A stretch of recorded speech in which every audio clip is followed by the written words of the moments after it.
Okay, so a review question for you today before we launch into the new stuff. If I said that the terminal side of our angle, and again, the initial side's always right here. The terminal side is like where it ends, like maybe over here or whatever.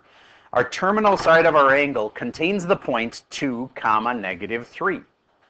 What is the sine of that angle? And let's do the tangent of that angle this time. That means you'll need to find all three sides of the triangle that goes with this and find sine and tangent of that angle. Then, just for fun, I'd like to figure out in the whole ASTC thing, if I told you that tangent was greater than 0, where are you? Like, are you A and S, or are you C and S, or are you A and S and C? Or if tangent is greater than 0, which of these quadrants are you in? That's going to help us answer some of the worksheet questions at the end of our last worksheet. You may recall I cut your assignment down by not making you do the last few questions on there. I need to show you how to do those kind now, because those are important. And this black question I just wrote is a kind of a prep for that. I'm going to pause for a second while you try to answer these two separate questions. Okay, let's see how you did. 2, -3 means 2 this way and 3 this way. So there's a dot right there, and this goes through that point. And then I can make a triangle that goes like this. And then, okay, hold that thought a second. All right, 2, -3. You're right, +2 this way and -3 this way. Sorry about that. Thank you for stopping me, because that would have been a long way back. Okay, good. There we go. Okay, so now this is +2 and this is -3. And now this angle is the important one, right? And now I got to figure out how big this side is. It's the square root of something. And I always look at the other two and either add them or subtract them after I square them. 2 squared is 4, 3 squared is 9, 9 and 4 makes 13. And in this case, I just add them. Do you agree it's the square root of 13? Good. Then I got to figure out sine of this angle. Sine is opposite over hypotenuse. From this angle's perspective, the opposite one's that one. And so that's -3 over hypotenuse, which is square root of 13. And the tangent of that angle, the reason I did that is because that would make us use the third side. Well, I guess, you know what? I didn't even need to do that. But anyway, tangent of that angle, tangent is opposite over adjacent. Opposite over adjacent is -3 over 2. Tangent alone wouldn't have made me find that third side. I was trying to make sure that I used that third side. And if I use sine and any other function, it'll encompass all three sides. Okay, there we go. How many of you had that one right? Raise your hand if you did. Okay, good. Now this next part.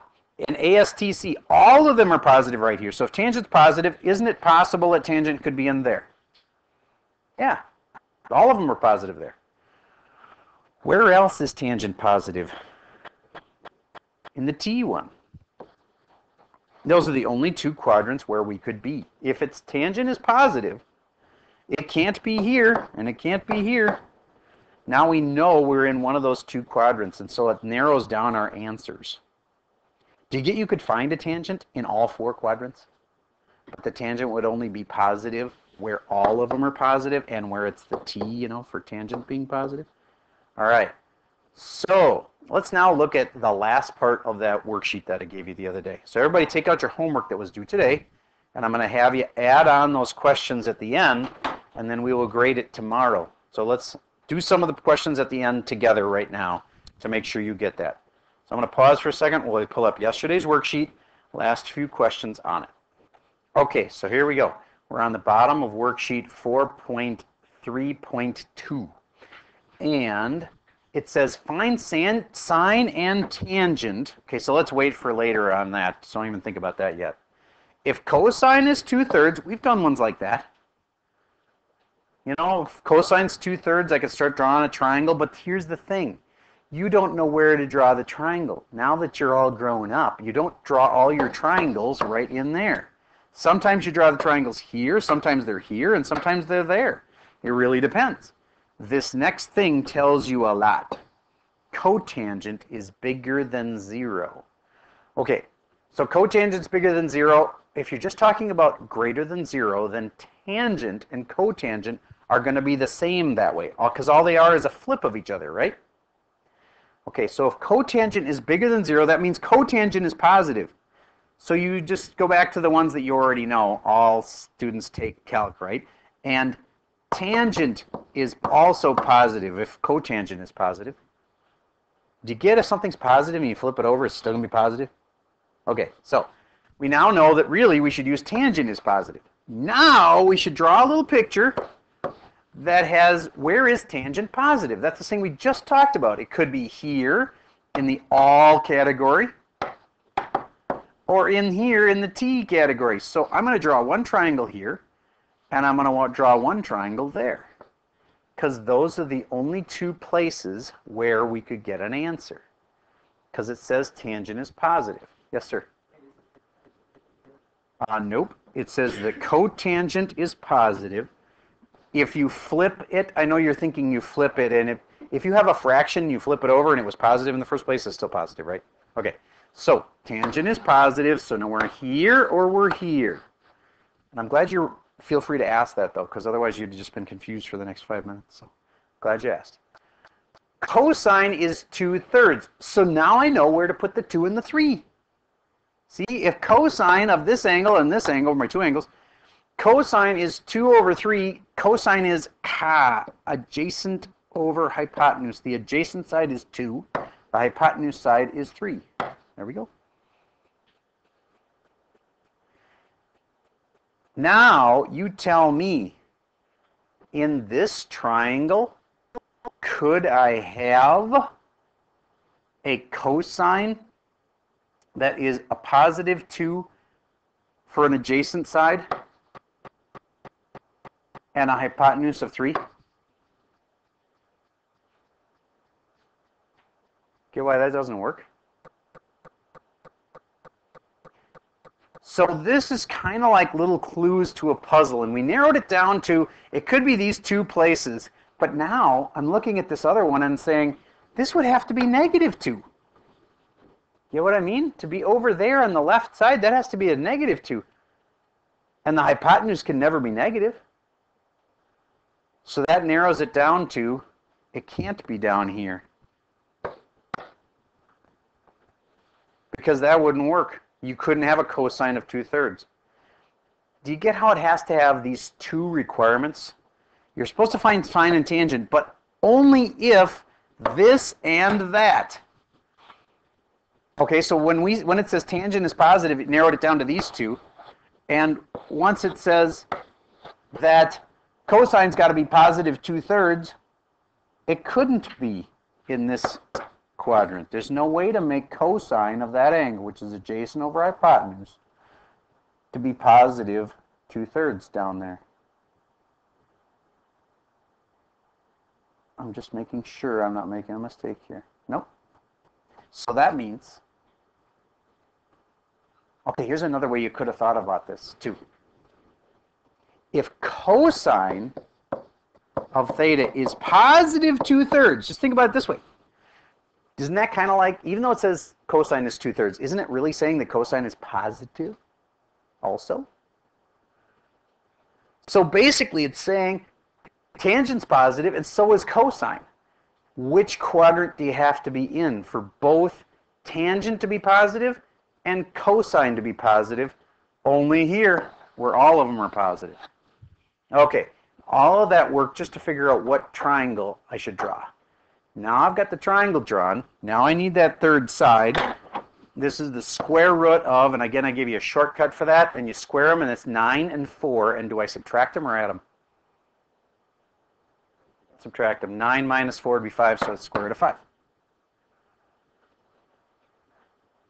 Now I can do sine and tangent of that angle. Sine of that angle is, sine is opposite over hypotenuse. Opposite from this angle's perspective is root 5 over hypotenuse is 3. There we go. And tangent of it, once you've got your triangle drawn, it's so easy. Tangent is just opposite over adjacent, so it's root 5 over 2. There's my two answers. Okay, so it's like little clues to a puzzle, and it's telling you where to draw your triangle. Okay, we're going to find these, but we'll find them later, so don't even think about them until later. Do you get sine is positive, even though it's 1/4? It's positive 1/4. And tangent is negative. So really, it's a clue. We got to find where is sine positive and tangent negative. So you draw your little picture. All students take calc. If tangent's negative, do you get I can't be here and I can't be here? Because those are the places where tangent was positive. I'm narrowing it down. And if sine has to be positive, which of the two is left? Has to be that one. And it can't be that one. Now I know where to draw my triangle. Now sine, I want to find cosine of theta and cotangent of theta, but to do that I got to have a triangle. To get my triangle, I better draw my triangle in this quadrant, like I said. And sine of it is opposite over hypotenuse. Opposite is 1, hypotenuse is 4. And then I can figure out that third side has to be the square root of, and then do I do 4 is 16 and 1, or once I've squared them. So I go 16 minus 1, yeah, square root of 15. Does that make sense? I would have added them if the two other numbers were legs. All right, so square root of 15 is my third number, and now it's just down to find the cosine of that angle and the cotangent of that angle. And cosine of that angle is adjacent over hypotenuse. Adjacent's root 15. Hypotenuse is 4. There we go. And cotangent, question? Oh, I think you just caught something really important. Thank you. That square root of 15 is a negative, isn't it? Oh, I told you that negative come back to bite me in my first class. I always make these kinds of mistakes, so thank you for helping me catch that. Yes, that's a negative root 15, so this is a negative root 15. And then cotangent. That's like tangent, except flip it. So why don't I just get the tangent answer and then flip it? Okay, tangent, TOA, opposite over adjacent, 1 over negative root 15. So then I flip it, negative root 15 over 1. And divided by 1 is kind of lame, so I'm just going to say negative root 15. All right, I did those two for you. You get to do the other 4. All right, that's your assignment now. And it's just where do you draw the triangles? Really the only thing that's new. You already had triangles where they gave you 2 sides. I mean, this is giving you 2 sides. One of your sides 4, one of your sides is 3. And you just got to know where to draw it. And it does say it's negative, so one of your sides must be negative, and it can't be the hypotenuse, right? Okay, anyway, so draw your little picture, figure out where must I be? Which of the 4 quadrants must I be in? All right, that's a critical skill to learn. And anything that's at the end of a worksheet is usually important because it's more like our 3 stuff. When we start you off on your homework problems, your first 2 problems, they're usually pretty easy, right? Those are usually like our 2 stuff. Okay. Okay, so let's move on to the next topic. This was 4.3.2. That, of course, brings up the topic of 4.3.3. Hold a second here, pausing. On 4.3.3, that's this one, number 1 is totally a review of the lesson from 2 classes ago. Problems 2 and 3, those are exactly like we just practiced there at the end of the last worksheet. So that's also a review. These are sine of 45, tangent of 180, etc. These are all ones that you can do. They're also totally review. Let's just, sine of 45, I hope I don't have to do that one. If you don't know the 45, 45, 90 triangle, you're in trouble. Tangent of 180, that brings up those quadrantals, right? Where's 180? It's over here. How do I do tangent of, I can't draw a triangle. Do you remember that deal? Sine y, remember that? Cos x, cosine of x, or cosine is x. Sine is y, cosine's x, and you remember what tangent was? Y over x. Write those down if you haven't got them memorized. Sine, y, cosine, this is just shorthand. This is not, I suppose I should throw in an angle and then I can make it real. And then tangent of theta would be y over x. Do you remember that? Hopefully that's not new. If you were gone the other day, then it's new for you, but you need to write it down. Really important. Okay, so then this spot on my unit circle, imagine the unit circle running around here. This would be 1 comma 0, just for perspective. This spot here would be 0 comma 1. This spot here would be negative 1 comma 0. And that's the spot I care about because we're doing tangent of 180. How do we do tangent then? Tangent is y over x. So my y is 0 over my x is negative 1. Is it okay to put 0 divided by negative 1? Yes, it is. As long as you don't divide by 0, it's okay. So what's 0 divided by negative 1? 0. 0. All right. 495 seems really weird, but once you subtract 360 from it, it's not as weird anymore. It'll be an angle you've seen before. In other words, you get that, don't you? That if I wanted to do sine of 390 degrees, sine of 390, you just go past 360, 30 more degrees. So really, it's just like sine of 30. It's the same idea on this. Sine of 495 comes out to an angle that you'll recognize. You'll be able to go, oh, it's a 45, 45, 90 or a 30, 60, 90 or something like that. Okay. So now, that's all I'll review then. And now we get into the part that is new. This is important that you understand.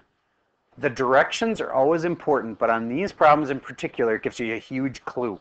Find all the angles theta between 0 and 2 pi. Notice, does it include 2 pi? It says less than 2 pi. Does that mean you can use 2 pi or not? No. So you never should give an answer of 2 pi. Remember, if you're at 2 pi, aren't you also at 0? And isn't 0 allowed in this little equation? Okay, so basically you're giving all the answers between 0 and not 360, because if you were going to say 360, you should have said 0. You know what I mean? Okay, so between 0 and 360, or between, in this case, 0 and 2 pi. So that implies, and it says all the angles, that implies that you've often got 2 answers, more than one at least answer. So how could it be that sine or cosine or tangent problems would have more than one answer? Some of you are slipping away. Get back with me. All right. How could you get more than one answer? Let me give you a quick graph of what sine looks like again. Sine looks like this. If I asked you when is sine equal to 0, do you get that there's a whole bunch of times that sine equals 0? It's the same thing for any of these. When is sine equal to a half? Here's a half. It hits it here and here and here and here and here and here. There's a whole bunch of answers. And so instead of making you answer every possible answer, we only want them between 0 and 360, which is basically between here and here. So we limit it down, and there's a couple answers. See, these 2 answers. All right, so there's a reason why there's more than one answer for these, because if you go back to what the graph looks like, you can see it'll touch this an unlimited number of times. Cosine keeps touching a half as it goes up to 1, and then goes back down past it. It just keeps touching it over and over and over again. We only want to know when does it touch it between 0 and 360. Okay, so now everybody draw me this little thing, and of course you should know what 4 letters to label it as. You remember how I said we're going to be using this picture a lot? ASTC. All right, we're going to be using it a lot.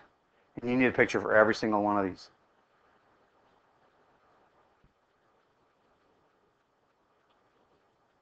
All right, turn it my way. Show me your little picture that you've got for the first one. I want to see that you're in the right spot and that you've got the picture drawn. Keep it turned my way and I'll know who I'm still waiting for.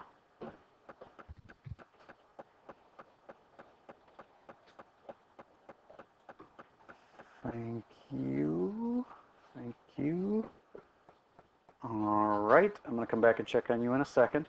All right, so now let's rule out where we can and can't be. Do you get that by saying cosine is a half, they're really saying that cosine is positive? Otherwise, they would have had to say it was negative a half, right?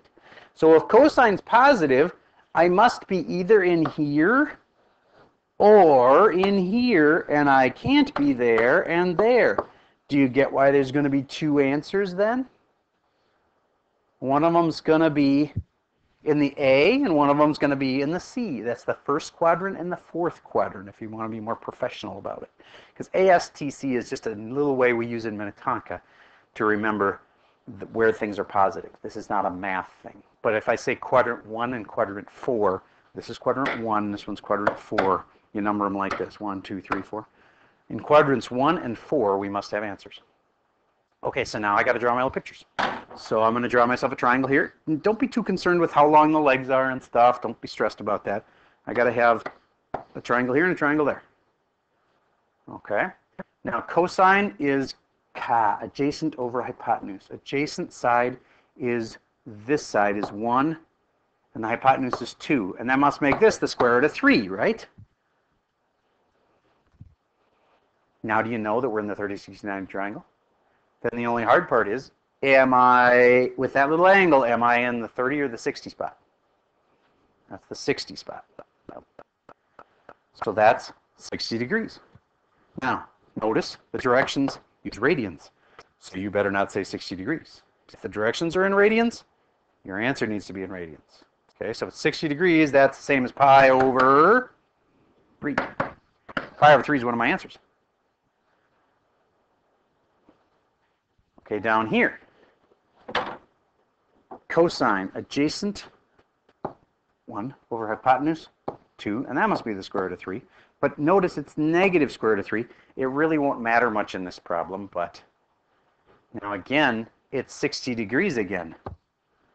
But you can't say 60 degrees again, otherwise it'd be the same exact thing.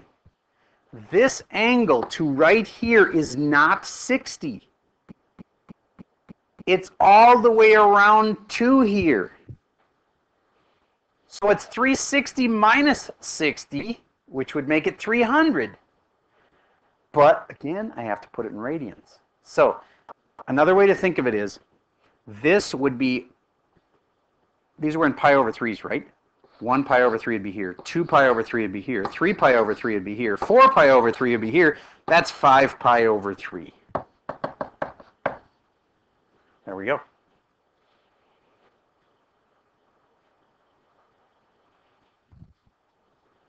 All right. Let's do number 21.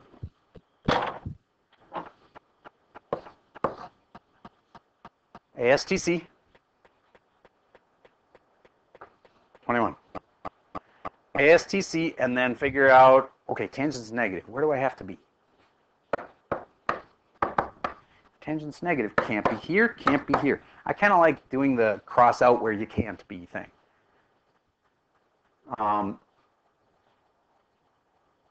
Looks like there's 2 places I could be, just like last time. Except this time the 2 places are across from each other. There's one option here, and then there's another option here. Now tangent, TOA, opposite over adjacent. I'll put a 1 down there to remind myself the other side must be a 1. Tangent's opposite over adjacent. Opposite's negative root 3 over adjacent is 1. Opposite, negative root 3, adjacent is 1. There we go. Now wait a minute, something's wrong in my picture. Can anybody tell me what? The negatives again. Which negative's messed up? That negative root 3 on the left. It's actually a negative 1 on the left. We knew one of them was negative, but we just didn't know which one. It's either the top or the bottom had to be negative of this fraction.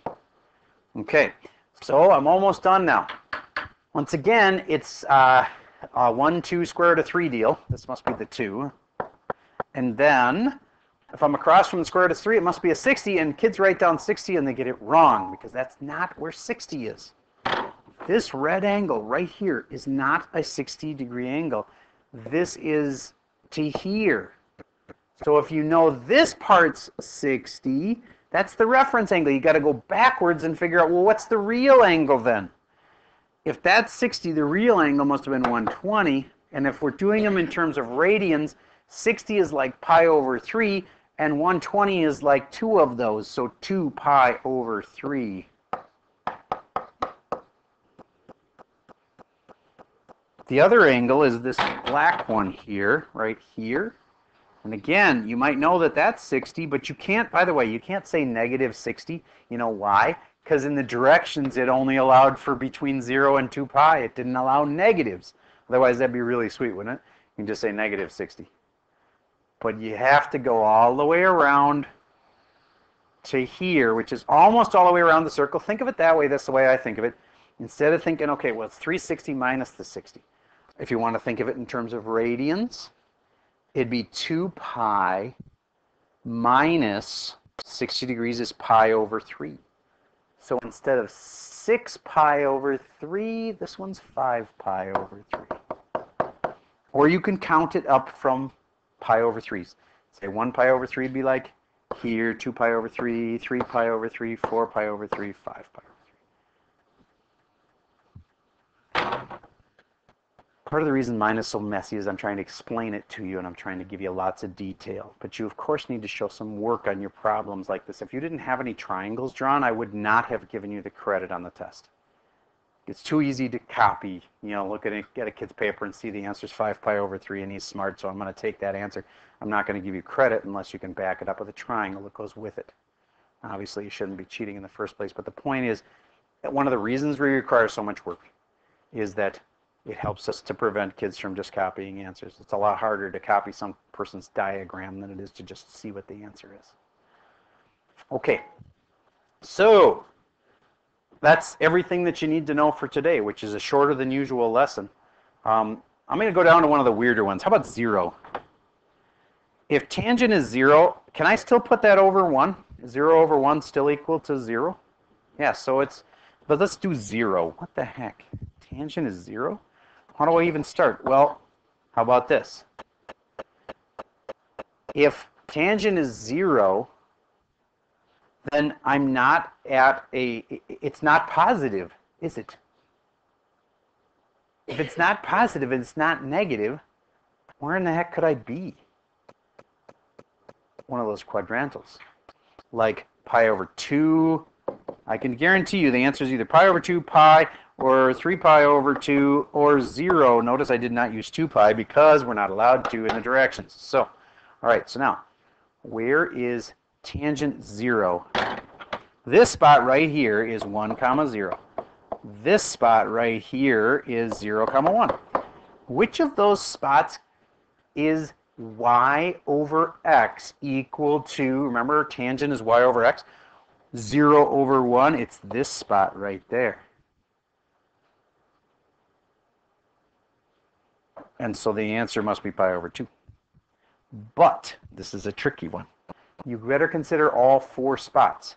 Is this spot negative 1 comma 0 another spot where it's y over its x? Wait a minute, did I just do that backwards? Tangent is y over x. The y is 1. I did. I screwed it up. This is 0 comma 1. This is not, pi over 2 is not the answer. I never wrote it, but I said it was. Y is supposed to be 0, and x is supposed to be 1. It's not pi over 2. Where is 0 for y and 1 for x? You see it? Where is y equal to 0 and x equal to 1? Y is equal to 0, x is equal to 1. It's that spot right there. That's my answer. And again, if I were going to give that answer, I better say 0 and not 2 pi because of the directions. Okay, now, again, I should analyze this. At least I caught myself on that one. I should analyze this carefully on each one. Is this a spot where y equals 0? Yeah, it is. And is this a spot where it equals negative 1? Well, okay, that's a little different. It's negative 1, and this one was 1. But wouldn't 0 divided by negative 1 equal 0? It would. 0 divided by negative 1 would equal 0. So we wanted places where tangent was 0, and this is 0 divided by negative 1 works. So that spot works and that spot works. So my answers, there's 2 answers for almost all of these, are 0 and pi.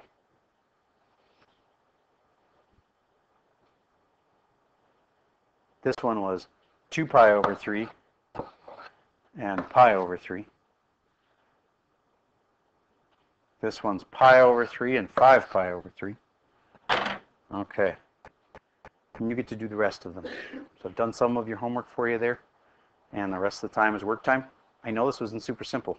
You'd be really wise to get it done now while it's kind of fresh in your mind. And don't feel bad about asking me questions. My top students are the ones who ask me questions. Really. They usually end up doing pretty well in this class. The people who sit there and don't know what's going on that I have to worry about.